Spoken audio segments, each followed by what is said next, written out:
જે ભૂમિમાં તમે સારા બીજ નાખ્યા હોય તો એ સારા જ ઉગે, બાવળિયાના બી નાખ્યા હોય તો બાવળિયા ઉગે. અંતઃકરણ એક ભૂમિ છે. એમાં આપણે આ 5 દાંડવા વાળી ઓરણી કહેવાય, એના દ્વારા કેવળ સારું સારું જ વાવીએ તો એ સારું સારું જ અંતઃકરણમાં ઉગે કહેતા વિચારો આવે. અને એવા સારા વિચારો આવે તો આત્મા એની નજીક હોવાથી એ સારું સારું બધું જીવમાં એકરસ થઈ જાય, એવું સારું કારણ શરીર બને.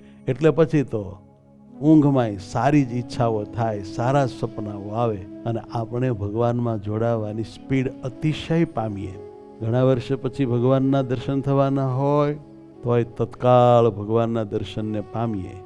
અને કરોડો યુગોથી લાખો જન્મોથી સુખી નથી થયા તે આ જ જન્મમાં આ જ કાળે થઈ શકીએ.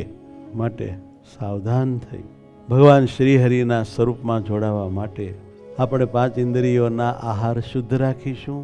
ભગવાન સંબંધી જ બધા આહાર ગ્રહણ કરીશું. માયા સંબંધી, જગત સંબંધી કહેવાતા મેલા ગંદા પંચ વિષય સંબંધી આહારો કરીને આપણા ઇન્દ્રિયોને ગંદા નહીં કરીએ, અંતઃકરણને ગંદુ નહીં કરીએ, આત્માને ગંદો નહીં કરીએ. કેમ જે આપણે આત્મા ભગવાનને અર્પણ કરવો છે, એ ગંદો હશે તો ભગવાન લેશે નહીં, કહેતા એની સેવામાં રાખશે નહીં. માટે સાવધાન થઈ જઈએ.